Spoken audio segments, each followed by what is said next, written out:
In recent days, many analysts have stepped forward to provide predictions on how America's withdrawal from Afghanistan will impact China's regional and global standing. Some argue the withdrawal will free up American resources to focus on China and the Indo-Pacific. For others, the withdrawal opens a vacuum for China to exploit.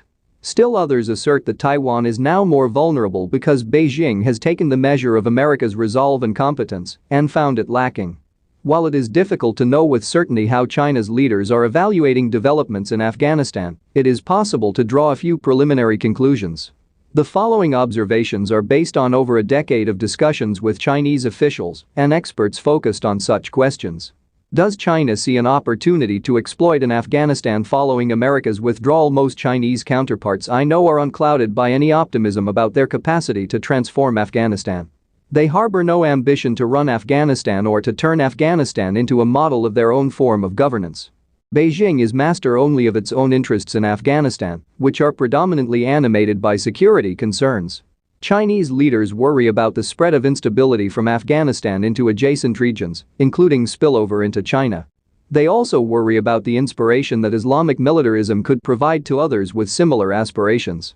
Although Chinese leaders are not enthusiastic about the Taliban taking over Afghanistan, they will not allow principle to stand in the way of pragmatism, as Chinese Foreign Minister Wang Yi's hosting of Taliban leader Mullah Abdul Ghani Baradar in Tianjin 3 weeks ago signaled. Beijing will recognize the Taliban and seek ways to encourage the Taliban to be attentive to China's security concerns.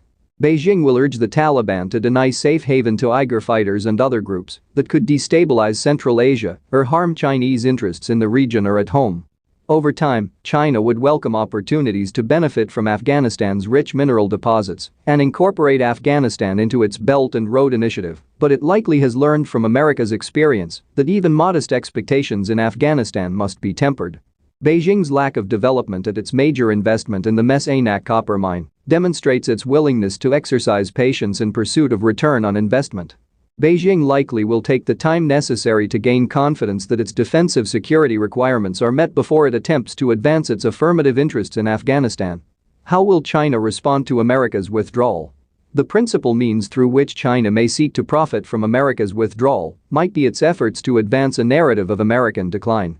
Chinese propaganda officials likely will seek to exploit tragic images of America's abandonment of Afghan partners as proof points of American unreliability and incompetence.